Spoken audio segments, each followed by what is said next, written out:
ये सोच, पुराने घर का राज। सब्ज घास से भरी एक वादी में एक पुराना सा लकड़ी का घर खड़ा था।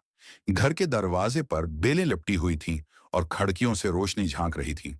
एक छोटा बच्चा अहमद खेलते खेलते उस घर तक पहुंच गया। वो हैरान हुआ, ये घर कितना पुराना लगता है, लेकिन उसके आसपास की घास तो कितनी ताजा है।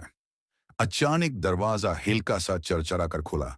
अंदर से एक छोटी सी किताब मेज पर रखी दिखाई दी। अहमद ने किताब खोली तो उसमें लिखा था, जो उस घर को मोहब्बत से देखेगा उसकी दुआ कबूल होगी। अहमद ने मासूम दिल से दुआ की, या अल्लाह सबको खुश रखना। और फिर Whoa! सब घास में रंग बरंगे फूल खुल उठे। पुराना घर जगमगा उठा, मगर अहमद को याद रहा कि दुआ और मोहब्बत से हर जगह नया रंग आ सकता है।